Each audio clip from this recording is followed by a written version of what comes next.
Hey everyone, welcome back to Poplar Preparedness. Will there be power this winter, and will you be able to afford it, even if it is available? We're going to be talking about power prices inside the United States and power availability in the United States. Some of the big shifts we're seeing there. We're also going to be looking at some of the hard numbers of how much more people are paying for electricity in a lot of places in the United States. Now, before we jump into that, this video is brought to you by Genesis Gold Group. And with a lot happening in the world out there, there's a lot to be concerned about. But one thing less that you can be concerned about is if you talk to Jonathan and his team at Genesis Gold Group about converting your IRA or 401k over into vaulted gold, silver, or platinum. You can find them down in the description down below. All right, so as we talk about electricity prices across the United States, so power prices are not exactly the same as diesel or gas prices or natural gas prices, but there is definitely a link. A lot of electricity is generated by petrochemicals. It's generated by a lot of natural gas, particularly in the northeast of the United States. What they don't say is as we get more and more green energy into the grid, so to speak, the dependency upon natural gas becomes greater and greater. Whereas coal-fired plants can kind of ramp up, but then just kind of keep a steady burn going. It's hard to really ramp coal plants up and down really fast, whereas natural gas plants can go up and down really fast. When you have the clouds come through or storms come through, or even it becomes nighttime and all that solar suddenly drops off just as everyone's getting home and flipping on their ovens and flipping on all the lights at their home and turning on their TVs, there's this massive spike in energy demand at the same time that energy is dropping off, and you really need natural gas in there to kind of bridge the gap. So as natural gas prices in the US go up, because they're going up a lot in Europe and we're shipping a bunch across the ocean, we're seeing, particularly in the Northeast, electricity prices really spiking. In Maine, they're up 85% this year. In one power company, it's 83%. In another power company, it's 87%. So I just split the difference there and said 85%. But two different power companies are up between the two of them about 85%. That's a big number. And that is just this year. Power prices from last year, a lot lower. In Pennsylvania, with PPL, we're looking at double the average over the last 6 years. So one person did the math and just said, like, well, you know, there's spikes and everything like that, but let's just do the average of the last 6 years power prices. And right now, it has just been hiked to being just over double what the average is for the past 6 years. And in some places in the United States, power prices don't seem to be doing too bad for the consumers. Just like in some places in Europe, I keep talking about wholesale electricity prices are just like through the roof. And people are like, well, my electricity bill hasn't gone up yet. And yes, because you have these price caps in a lot of cases. But what that means is if you're an electricity generation company and your purpose is to make money, and you are being forced by the government to sell it at this rate, and you have this expensive natural gas plant, and it's expensive to burn that natural gas, and you have that option of turning the plant on or not, are you going to turn it on and purposely lose money? Or are you going to say, it's down for maintenance? Over in France, we're seeing that a lot. Oh, well, these nuclear power plants are down for maintenance.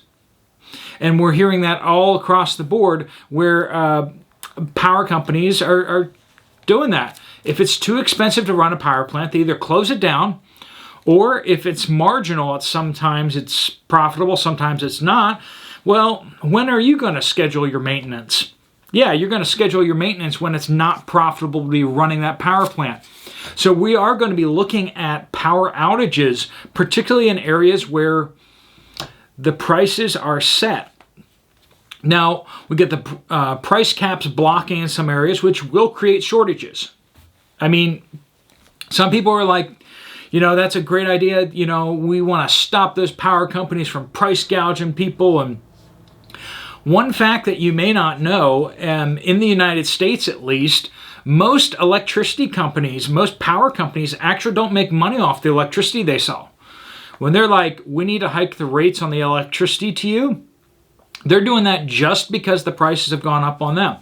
Most utility companies don't make money off the electricity generation side.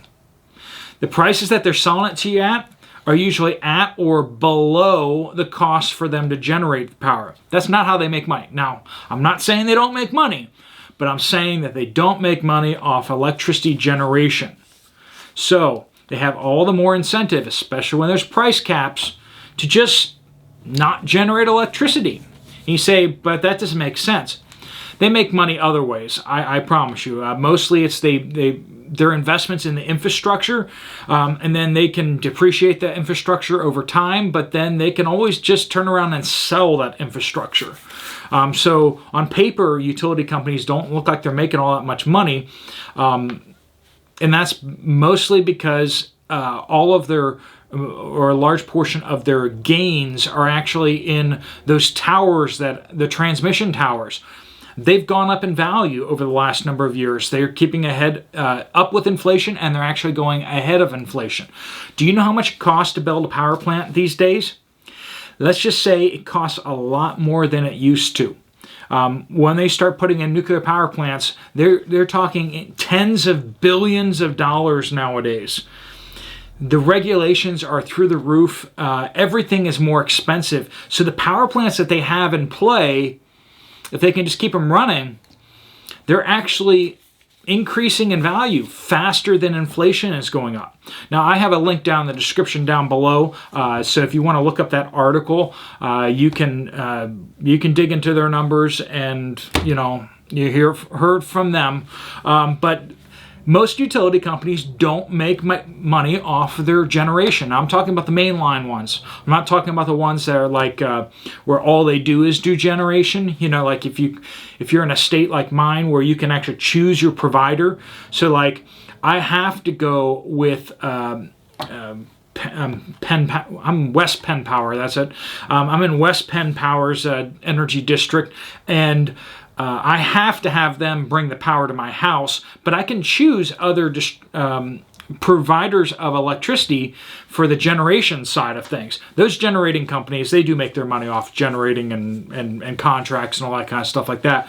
But like First Energy and these big power companies that also do all the line work and everything like that, they don't make money off the generation.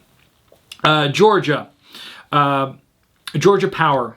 They've been blocked from increasing their rates by more than 12% over the next 3 years. So they're not allowed to hike more than 12% over the next 3 years. How much you want to bet in Georgia we're going to start seeing some blackouts? I would not be surprised. Now, I will say that in Georgia, I believe they have some nuclear power plants, and they also get a lot of their electricity off hydro. However, over Duke in Indiana, there's no hydro there. Their rates are up 23% since the beginning of summer. Not since the beginning of the year, since the beginning of summer. 23%. So we're seeing across the Northeast, particularly, like I said, natural gas prices are up significantly, and that's why we're seeing, and their movement towards green energy. It's just crazy how that works. So they bring the green energy onto the grid, and then people will pay a higher rate for the green energy. But then what that really means is that the rates on regular electricity go up because they have to pay for all that natural gas generating capacity. And then they start playing little games with the numbers and stuff like that. So like there's solar that's generated during the day, but you're using a lot of your electricity at night, and there's no solar. So how are you getting your power? Well, you're getting your power from a natural gas plant, or you're getting from a coal-fired plant. Yeah.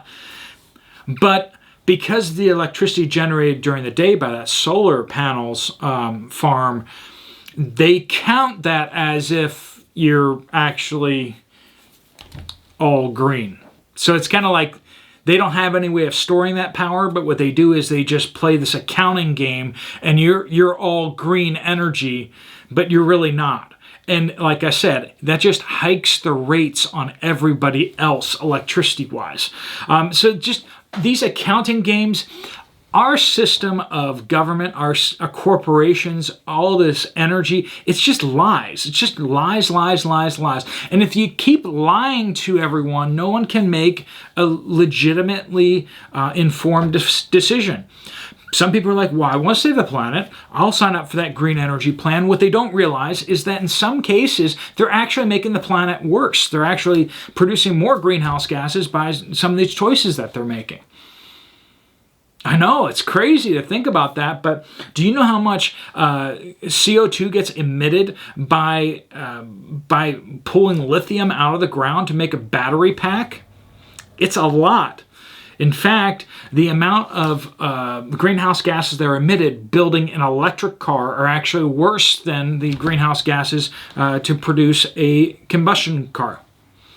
And then when you start looking at the energy differentials, how much electricity it takes to power the electric vehicle, and then like how that's produced. And in addition to that, they don't tell you about this, is how much of that electricity is lost from the power plant to your car. Because when you plug your car in, you don't get 100% of the electricity going into the battery. And I promise you, you don't get 100% of the electricity from the power plant to your house. They have to step up the voltage, step down the voltage through transformers. They have energy losses all along the lines. You lose a lot of that power. Sure, it's still efficient, but the internal combustion engine is actually super, super efficient. We've been tweaking with the gasoline-powered engine for many, many decades, over 100 years. And it's gotten really stinking precise. And it's actually extremely, extremely efficient. Plus, do you really want to burn alive inside one of those death traps? That's another question that needs to be asked. Needs to be asked out there. So, with these electricity issues, and everyone running out and buying these electric cars that they're plugging into the grid and making the grid issue even worse, we're not opening up new power plants. We're actually taking off power plants and energy generating capability off the grid faster in the United States than we're putting it on. And the stuff that we're putting on, windmills and solar panels, have some serious drawbacks. And we're seeing this across the United States, particularly in California, particularly in the South, like Texas. I know, it's crazy that we're having those issues in Texas. But we're having the problem that as all this green energy is being put on the grid, what it's doing is it's putting more and more taxing, the natural gas generating capability. And the base load capability is disappearing as this is happening even at an advanced level over in Europe. So will there be blackouts this winter? I think the answer is yes.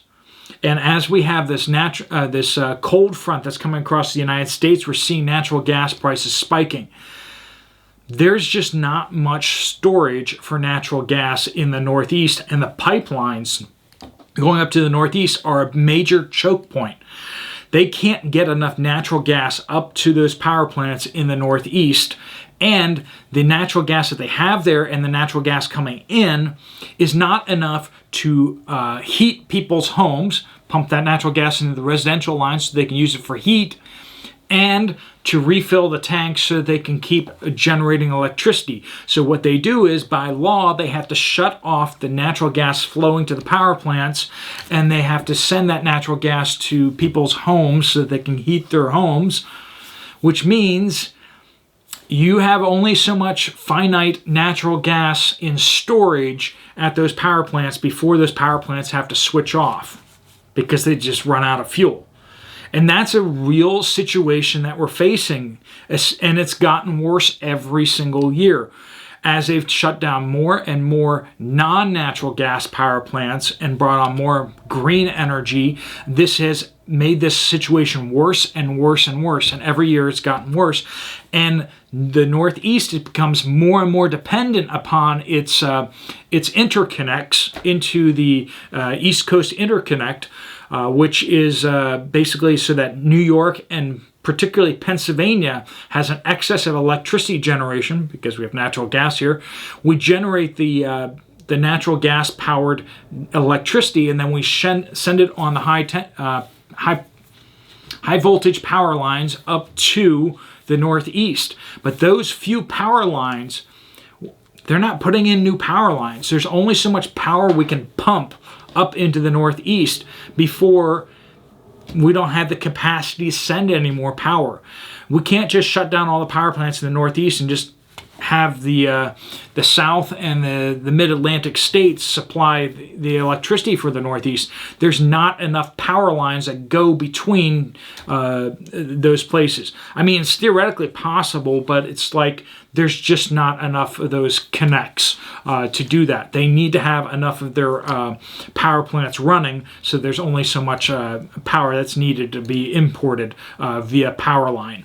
So that's just kind of the situation we're seeing across the United States. But then also realize if we start having problems in the Northeast, it's going to potentially have rolling effects down the grid, down to Pennsylvania, through New York, and potentially over into Ohio. Ohio has a significant amount of energy power generation, as well as Pennsylvania does. And then once you get down into places like Tennessee, where they have a lot of hydro, and there's nuclear power plants down there too. Pennsylvania has a few of those still, one out near me. So I got my iodine pills, yeah, always. But that's kind of the situation we have in the United States, and we're not even touching Europe because we've already talked about that a little bit. But if you guys have found this video to be useful, helpful, you might want to check out this other video right here from me. I'll see you over there, or I'll see you later. Steve Poplar, out.